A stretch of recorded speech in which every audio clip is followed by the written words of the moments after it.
El día de hoy contamos con la presencia del protagonista Giovanni Rosanía. Bienvenido. Gracias, qué gusto estar aquí. Hola con todos. Y bueno, ¿de qué conversamos? Bueno, antes que nada vamos a dar una pequeña introducción a Giovanni. Giovanni, uno es licenciado en Ciencias Ambientales, cuenta con una maestría en Administración de Empresas también, otra en Turismo Sostenible y TICS.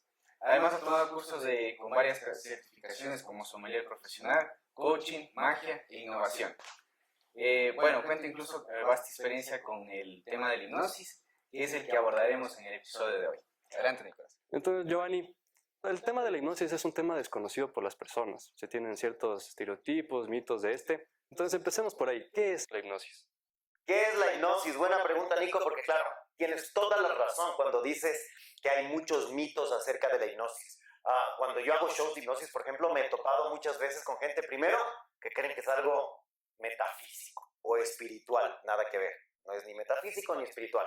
También hay los que creen que es algo medio diabólico, tampoco. Es algo 100% psicológico. La hipnosis es un fenómeno de la mente, no tiene nada que ver ni con lo paranormal ni nada por el estilo. Se asocia con eso porque, como tú dices, es un fenómeno muy desconocido. ¿Qué es la hipnosis? Yo le dividiría en dos partes: el estado hipnótico y el proceso hipnótico. El estado hipnótico es un estado de la mente. Es un estado de la mente comparable al estado en el que tú estás cuando, por ejemplo, estás durmiendo y estás soñando. No sé si se han fijado cuando alguien está dormido al lado suyo o dormida, que hay un momento en el que los ojos le vibran. Ese momento en inglés se llama REM, Rapid Eye Movement, en español, movimiento ocular rápido, MOR. Cuando estás en esa etapa del sueño, estás físicamente en el mismo estado en el que estarías si viene alguien como yo y te hipnotiza. Entonces, el estado hipnótico es un estado de la mente. También puedo llegar al mismo estado a través de la meditación, por ejemplo. Ahora, ¿cuál es la diferencia entre el estado hipnótico per se y la hipnosis como proceso? Que tal vez en la hipnosis hay alguien más o tú mismo, porque ojo, se puede hacer autohipnosis también, pero hay alguien más o tú mismo que está dirigiendo tal vez un mensaje a la mente inconsciente para lograr algún objetivo. ¿Ok? Entonces, la hipnosis tiene dos usos. El uno es, como siempre digo, la payasada. ¿A qué me refiero con la payasada? Es el show, es la hipnosis de show, la hipnosis teatral, como lo llaman algunos. Tú vas a un show, algunos me habrán visto, hago mucho de eso. O si no, de los famosos, por ejemplo, acá en Sudamérica suele venir de vez en cuando Tony Camo, que es famosísimo. Eso es hipnosis de show. En cambio, el otro uso de la hipnosis es la terapia. La terapia en estado hipnótico se usa para solucionar problemas psicológicos, como por ejemplo, me invento, una fobia. Por ejemplo, un chico, exalumno mío, tenía una fobia a los insectos. Y justo nos íbamos a ir de salida de campo a la selva, porque la universidad tiene una estación increíble en la selva. Y claro, vino unos días antes para con hipnosis tratar de arreglar o mejorar su problema con los insectos. La buena noticia es que sí lo logró, se fue a la selva y estuvo muy feliz. Entonces, también sirve como terapia. Terapia para combatir, como digo, fobias, traumas de la infancia, e incluso dicen algunos, no lo he hecho todavía, dicen algunos enfermedades hasta físicas. ¿Por qué? Porque muchas enfermedades físicas podrían haberse originado en la mente. Son psicosomáticas. Ojo, no estoy diciendo que la hipnosis cure las enfermedades físicas o incurables. No. Estoy diciendo que en algunos casos el origen pudo haber sido psicológico y ahí es cuando se puede usar la terapia en hipnosis. De acuerdo. Giovanni, bueno, me surge la pregunta de si todas las personas son hipnotizables. Porque, bueno, existe un estudio que se realizó en Edmonton hace, por los años 80 más o menos, que dice que el 86% de las personas realmente pueden ser hipnotizadas y esto genera una terapia. Pero ¿de qué depende en realidad? Te voy a ser sincero, nadie sabe. ¿Por qué? Porque ahorita me mencionas un estudio, hay unos cuantos estudios, el problema es que no hay suficientes. Una vez, por ejemplo, leí un estudio que fue publicado en Scientific American, que además es una revista científica súper prestigiosa, y este estudio decía que la hipnosis no existe. Y mientras yo leía eso decía, ¿cómo que no existe? Si yo practico a veces varias veces por semana. Entonces, ¿cuál es el problema? Que tal vez no hay la suficiente cantidad de estudios científicos como para no solamente avalar o demostrar la hipnosis, sino para estudiar a nivel de la neurociencia, es decir, la ciencia del cerebro, qué es lo que le está pasando a tu cerebro el rato que estás hipnotizado o hipnotizada. Entonces, para responder a tu pregunta, yo te podría responder en base no solo a mi experiencia, sino a la experiencia de muchos otros hipnotistas. Por ejemplo, alguna vez en un curso de hipnosis que estuve viendo, decían que toda la humanidad es hipnotizable. No el 86%, sino toda la humanidad. Pero, ahí está el pero, no todo el mundo se hipnotiza como a la misma velocidad o en el mismo tiempo. Ojo, lo que estoy diciendo nuevamente, no responde a un estudio académico científico, debo decir porque soy profe al final, sino por la pura experiencia de los hipnotistas. Entonces, decía que el 30% de la gente se hipnotiza en 1 minuto o 2, que son los que para el show son fantásticos. El otro 30 tal vez necesita 20 o 30 minutos, el otro 30 tal vez 1 hora. Y sí, ahora que dices lo del 86%, el hipnotista que daba esta charla hablaba, se reía, ¿no? Porque decía, me está faltando el 10%. Y él decía, no, el 10% capaz que salen ya con alguna patología psicológica y que por eso no entra en estado hipnótico. Pero ojo, en teoría se supone que toda la humanidad es hipnotizable. Lo que cambia es el tiempo y tal vez el método que tú necesitas para hacerle a esa persona entrar en trance hipnótico. ¿Y de qué depende? No se sabe nuevamente. No se sabe. Repito, no hay estudios científicos. ¿Qué es la neurociencia? Es la ciencia que estudia el cerebro. Y hace estudios como, por ejemplo, te meten en un aparato como el que hay en el hospital, la resonancia magnética funcional, y ahí escanean tu cerebro con unos imanes gigantes y hacen unas imágenes 3D. El problema es que no hay suficientes estudios de ese tipo en estado hipnótico como para saber. Si me preguntas a mí, por mi experiencia personal, yo diría, bueno, uno, la actitud. Si tú no quieres que te hipnoticen, es muy difícil que te hipnoticen. Tienes que tener una actitud positiva y querer ser hipnotizado o hipnotizada. Luego también depende de tus condicionamientos previos. Sí he notado que a veces he hipnotizado a varios miembros de una familia y he notado que tal vez en ciertas familias es más fácil que en otras. ¿Podría ser condicionamiento familiar? ¿Podría ser condicionamiento genético? ¿Quién sabe? Repito, no hay los estudios.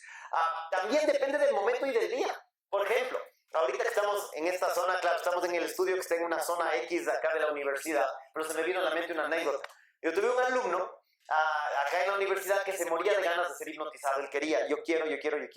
Y mientras fue mi alumno, durante ese tiempo, intentó 3 veces y nada, nunca lo logró. Y un día estaba yo afuera de este edificio, por eso me acordé ahorita, estaba aquí atrás que han visto que hay unos patios, hay un césped. Y me topé con unas exalumnas que me dicen, oye, estamos aburridas, estamos en una hora hueca, hipnotízanos. Yo no tenía nada que hacer, dije, les hipnotizo.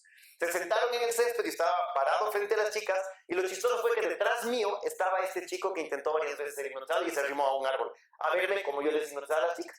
Y empiezo a hacer mi inducción hipnótica y de repente veo que la gente de alrededor empieza a matarse de la risa. Regreso a ver y el chico que no podía ser hipnotizado se había quedado hipnotizado dormido en el árbol. Fue la cosa más chistosa. Después ya solo me di la vuelta, le tomé, les llevé al piso y ya entró en hipnosis y estuvo súper contento porque es lo que había querido hace bastante tiempo. Increíble. Bueno, Giovanni, otra pregunta tengo que me surge. ¿Se le puede sacar la verdad a una persona en este estado hipnótico? Eso no sé si es mito o realidad. Es un miedo, debo decir, que tiene la gente, porque muchas veces me ha pasado que voy a hacer un show de hipnosis, o sea, hipnosis teatral, y la gente dice, no, yo no, porque me van a sacar la verdad y lo que pasó en Las Vegas, se queda en Las Vegas.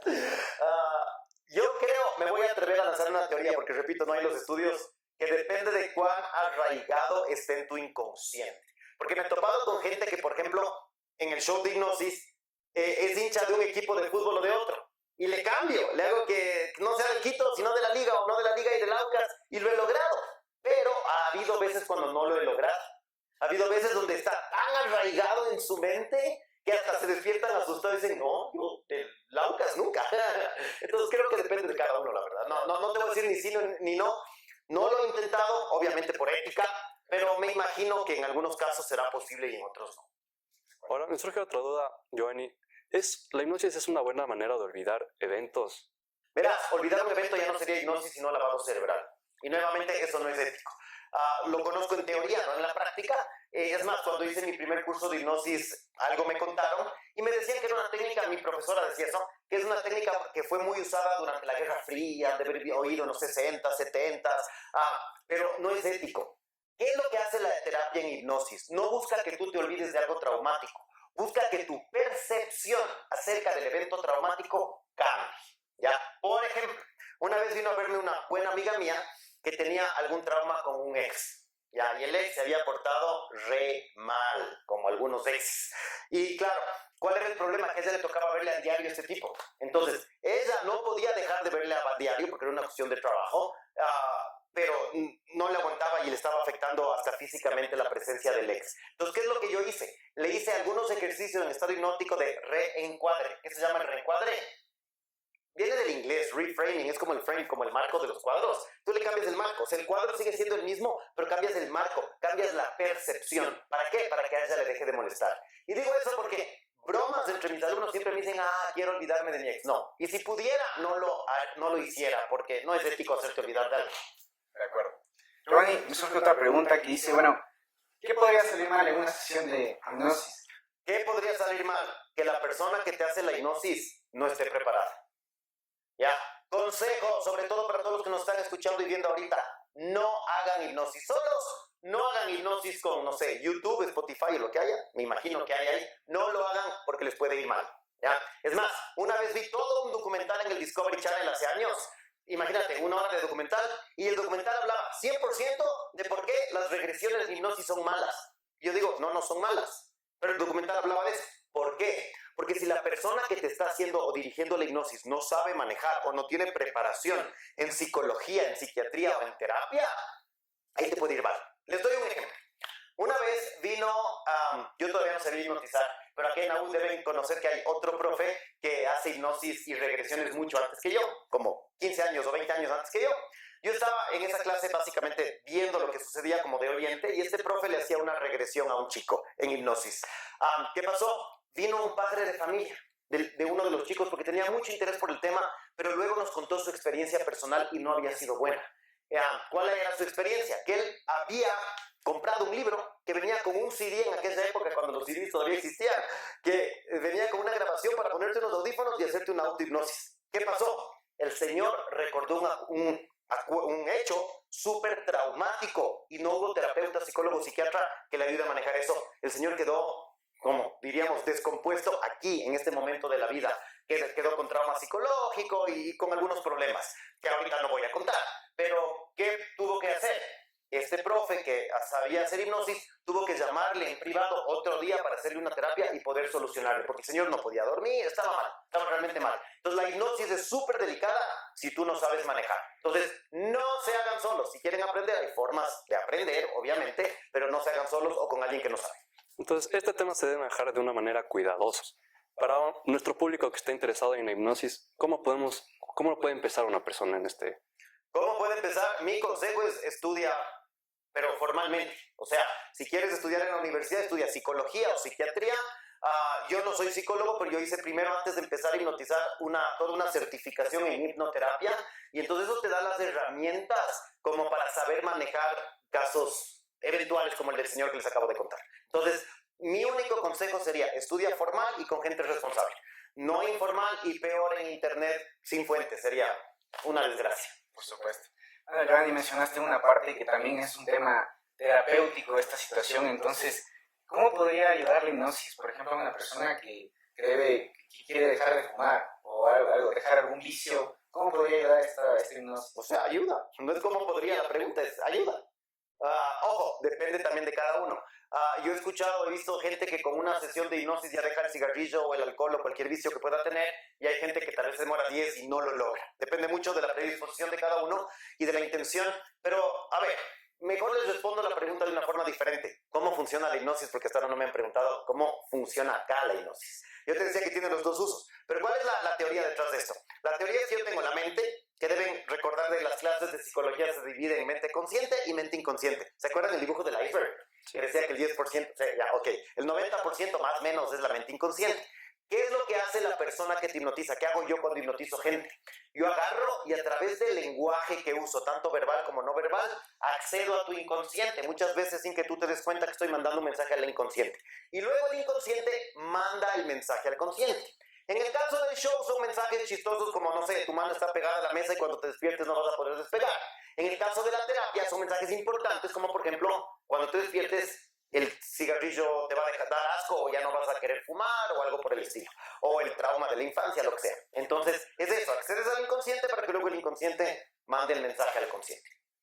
¿Y de qué manera la hipnosis se diferencia de la meditación? ¿De qué manera? Bueno, lo que ya dije hace un rato. Mentalmente es el mismo estado. Es más, en los años 70 que empezaron a hacer ciertos estudios del cerebro, se dieron cuenta que el cerebro tiene que en el cerebro hay pulsaciones eléctricas, ¿ya? Físicas, no es nada extraño. Y les dieron nombre los científicos con letras griegas. El estado en el que tú estás cuando meditas profundamente se llama el estado alfa de la mente, parecido al de la hipnosis. ¿Cuál es la diferencia? Lo que dije hace un rato, que en el estado hipnótico tú, si es que es autohipnosis o la otra persona está tratando de acceder al inconsciente para hacer lo que les decía hace un rato de mandar el mensaje. Pero mentalmente o físicamente es lo mismo. Lo que cambia es cómo. De acuerdo. Bueno, también investigamos y vimos de estos de los beneficios de la hipnosis erótica. ¿Qué nos puede decir al respecto de eso? Porque se habla mucho en redes sociales al respecto y hay muchas investigaciones. Me declaro completo ignorante, pero sí vi alguna vez en YouTube un hipnotista de show que hacía eso en un programa en vivo en una radio. ¿Ya? Entonces, no sé si es lo mismo, pero básicamente es a la gente le haces que tenga experiencias sexuales sin tocarle, hasta donde entiendo. Es más, una vez cuando yo trabajaba de guía de turistas, me contó un pasajero o pasajera mía, ya no recuerdo, que había visto un show de estos en algún crucero en el Caribe. Y claro, obviamente depende de la predisposición de la gente, no es que a cualquiera le puedes tener una experiencia, pero sí, yo no lo haría, por respeto a la gente que está en el escenario. Pero claro, si la gente está predispuesta, me contó que había gente teniendo las experiencias sexuales más divertidas y clímax sexuales en el escenario, y obviamente nadie les tocó, sino que solamente mandaron el mensaje correcto al inconsciente. Entonces, en teoría sí. También sé que como terapia se puede usar, por ejemplo, para gente que no puede llegar al orgasmo y ese tipo de cosas, pero te repito, sé en teoría muy básica porque hasta ahora no he tenido el gusto de hacerlo. Listo. Y para concluir, Giovanni, ¿qué mensaje le podemos dar al público que nos mira sobre la hipnosis? ¿De qué debemos saber de ellos? ¿Tenemos que estar un poco más conscientes? O incluso también las personas pueden acudir a los hipnotistas para todo lo que es terapia para la ansiedad, depresión. ¿Qué mensaje les podemos dejar a estas personas? Eso, que la hipnosis, para empezar, como ya dije, es algo súper real y que puede ser beneficioso para la gente. Hasta donde yo sé, acá en Quito hay una asociación de hipnoterapeutas, me han contado, porque no soy miembro, no es que me dedico a eso, me han contado que es más, la mayoría son alumnos de un gran profesor alemán que suele venir regularmente para prepararles acá en Quito. Si tú tienes algún problema psicológico, pues búscales, llámales, estoy seguro que les vas a encontrar. También sé de muchos psicólogos y psicólogas que utilizan como herramienta, porque eso es la hipnosis a la final, es una herramienta, no es nada raro. Como herramienta en sus terapias la hipnosis para resolver problemas. Entonces sí, no le tengan miedo, pero, repito, siempre con alguien responsable que tiene la preparación académica para hacerlo, no con el YouTube o con cualquier otra persona. Perfecto. Giovanni, muchas gracias por estar aquí, por brindarnos este espacio para que todos conozcan un poco más sobre la hipnosis. Muchas gracias y nos vemos en el próximo episodio. Nos vemos.